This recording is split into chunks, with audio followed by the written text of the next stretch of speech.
Had some people to suggest that Mike McCarthy might be coaching for his job on Sunday. Chris Canty, are you one of those people? Yes, I am. Because if you lose at home with a team that is with a quarterback in his first year as the full-time starter, that represents a problem. And especially when you put the context around it, this team is going to get exponentially more expensive this offseason. CeeDee Lamb is going to want to be the highest paid receiver in the NFL. Michael Parsons is going to be the highest paid defensive player. Both of those numbers are going to be over $30 million average. Dak Prescott's going to have a contract that's going to flirt with $60 million a year. Jerry wants the return on investment when it comes to what he's going to have to pay these guys out. And so to me, when you look at the playoff field, knowing that your quarterback is probably the best one in the NFC going into the postseason, you've got to find a way to go on a deep playoff run. It's been 27 years since they've been to a conference championship game. They've got to get it done. And don't give me the excuse about, 3 straight years of 12 wins in the regular season. We've seen coaches in the NFL get fired when it comes to them getting to the postseason and coming up short. Mike McCarthy from the Tennessee Titans, John Fox with the Denver Broncos, Tony Dungy with the Tampa Bay Bucks, Steve Mariucci with the San Francisco 49ers. I mean, Marty Schottenheimer had a 14-2 record and got clipped.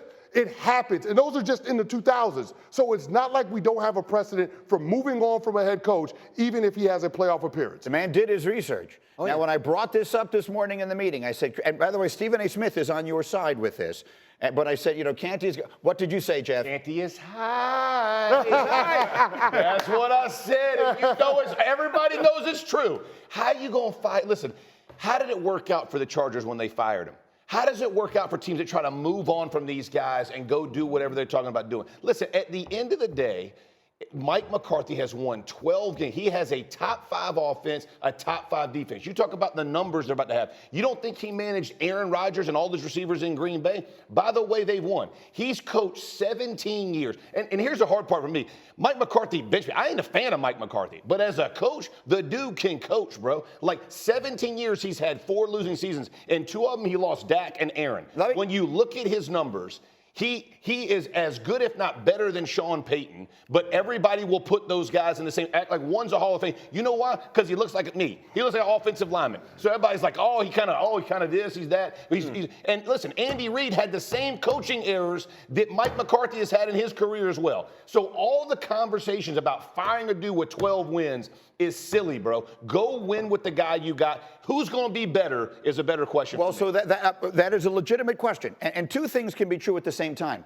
He can have done an excellent job, but there is something to be said. The expression, you lead a horse to water, but at some point, if it doesn't drink, do you need to see if you can get someone else to make the horse drink? Hawk. Yeah, I mean, barring bad clock management or in-game coaching things, I'm with Jeff. Okay. There's no way you fire him. And it goes beyond just the 12-win seasons and, hey, we want wins in the playoffs. Look at the team. Look at the way that the players are playing. Right. They're motivated. Your quarterback that you say is the future is having his best season ever. This is a guy who's been coaching for 17 years. Offensive football has changed, and yet when he took over, this offense played better. CeeDee Lamb is his best. Dak Prescott is his best. The defense is still playing great. I'm with you. You have to look at the trajectory of the team. They are better this year their line than they were and the run game got worse. But here's the thing. Let me get Graziano in on this. Yeah. I'm reading Shefty's column. I mean, my initial inclination is to think, he did enough this year to keep his job. That would be my general reaction to this. But I'm reading Shefty's column on Sunday, before the last games, and he said there is a sentiment around the league that how their season ends could very much decide this. To Hawk's point, if they have if they flame out against Green Bay, if he has another one of these clock man, if they don't get a ball snapped or whatever it is, that Jerry might decide to make a change. There is that sentiment around the league. That is the same thing I kind of said about the Eagles in the last segment. Like, people are watching this situation. Now, it's important to note a couple of things here. I'm not hearing that from inside the Dallas Cowboys building. They're happy with Mike McCarthy. Flip side, he has 1 year left on his contract, and the reason that Jerry's having these interviews right now is the question is, why not extend him then? And he's saying, well, it's the playoffs. This is how he does. Because he's a one-arm paper hanger, Dan. He's too busy right now. Remember, they did this with Jason Garrett a couple of times. Yeah. Let him go into the final year of his contract without an extension. And the first couple times, he had a big year, and he responded well. So I think there's something in Jerry that feels like, this might be the way to get the best out of a coach is to let him kind of, go into the lame duck year. So don't be surprised if that happens regardless of how far they go in the playoffs. But the key thing to remember, the sentiment around the league is one thing. The Dallas Cowboys do not necessarily operate their franchise the way most people seem to perceive they do. They have been a stay-the-course franchise. They feel like they have a good roster, and one of these years it'll break through.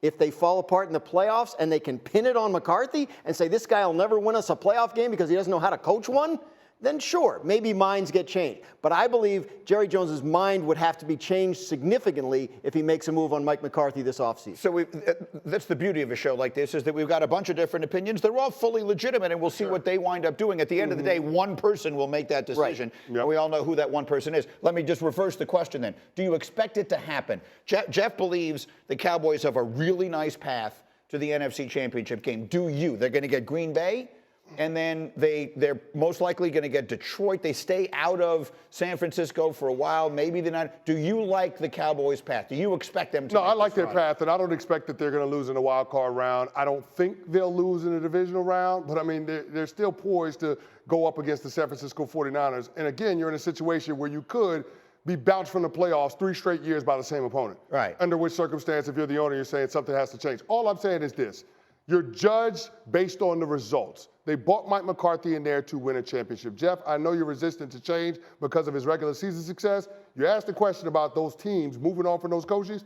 The most recent example, Mike McCarthy, they hired Mike Vrabel, 2 years later, conference championship. Right. John Fox fired, 2 years later, Super Bowl. Tony Dungy fired, next year, Super Bowl. So we've seen teams make this bold move, and it actually work out for them. I am worried about Mike McCarthy in the game management. We saw it a little bit at the end of that Detroit Lions game, that 2nd and 14, having a pass play. You gave the Lions an extra minute of clock when you didn't have to. Those are some of the problems. Think about the last 2 playoff losses. Game management at the end. Problematic. I'm trying to think of an analogy. If I say to you, I'm going to give you like a ton of food, I need you to eat all of it as quickly as you can, you're going to spill a few crumbs on the floor because you just can't eat that much that fast and not have some of it fall out onto the floor. And that's the point. We asked Josh Allen to do absolutely everything. Again, he personally had 412 net yards of offense on Sunday night. An interception in the end zone is not a crumb on the floor. No, well, It's like knocking the plate. when you win the game, very it was. damaging falling out of the It's like bun you knock the whole completely. plate on the floor, and you're like, I'm going to grab some. And here's the deal. The interception, like on the zero blitz, and he throws it. There's not a receiver within 5. He just blindly threw. It's those. You can mitigate that, right? You can look back and go, hey, man, we'll take our 3 right here. Listen, the play before half where he throws it inbound and he gets stopped in the end zone, McDermott was about to lose his freaking, and he should, because everybody knows that ball's got to go in the end zone or out of bounds. Listen, the details in football matter, and the better your competition gets, the more that will show up, and that's what scares McDermott. Let's just analyze where we are here. This team was 6-6. All of a sudden, they're the 2 seed. They're staring at the equivalent of a bye against Pittsburgh without T.J. Watt. Their path, all of a sudden, do they have the easiest path, you think, of anybody? You like their path the best? I like their path. Absolutely. I like the Dallas Cowboys path even better. Really? I really do. And I know that sounds crazy. Okay.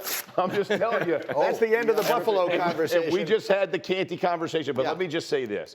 They have to, obviously they got Green Bay. It's going to be a big, and Jordan Love can give them some problems because of how they present, but I think they win that one. But then you have the Rams playing Detroit in Detroit. You have Matthew Stafford, who is actually a really good matchup against Detroit. If for some reason the Rams were to beat Detroit, then they go play San Fran in San Francisco. The Cowboys get the Eagles or the Bucks, right? So they're going to travel through, in my opinion, on that one. You're going to a division opponent. The Rams playing the 49ers should scare all the 49er fans as well. Division opponents are not scared of each other. They see each other all the time. They understand what's going to happen. And as good as San Fran is, you give McVay a fighter's chance. Dallas could literally have the NFC Championship game in their place, which is an absolute absurdity if we would have talked about this 3 weeks ago or 4 weeks ago where Eagles were when they were. This is I'm just telling you, Dallas's setup is exceptional, in my opinion. I like the way the picture you just painted which is the Rams beating Detroit, which will make me feel terrible for all the Lions fans. Because of all things, after this season, to have Stafford come back and beat them. But I think he's got a very good chance to do it. They're live. And the Rams, the last 2 months have been as good as anybody in the league. They go in there and they knock off Sanford. They do the Cowboys' dirty work for them, and the whole road to the Super Bowl goes through Big D. Are you buying it?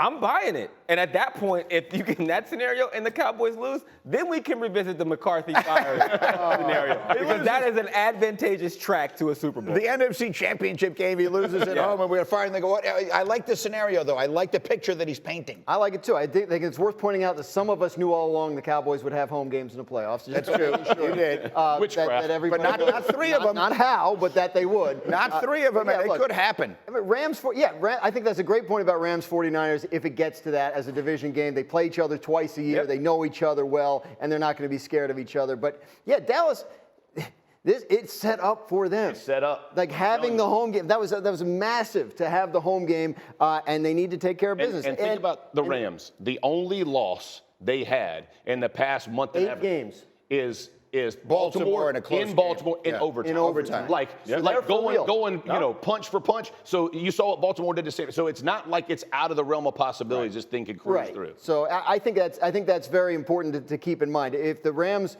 were to beat the Lions, the only way the Rams have to play the Cowboys is if what?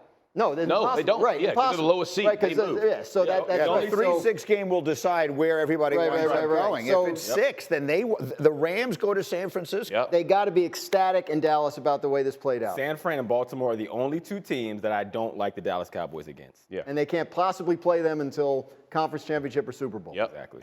Meaning you think they cruise through Green Bay this weekend? I think they beat Green Bay, and in that scenario where the Rams beat the 49ers, and they see him in the conference championship, I expect the Cowboys to be in the Super Bowl. Mike McCarthy in the Super Bowl or fired? Those feel like the two ends of the spectrum.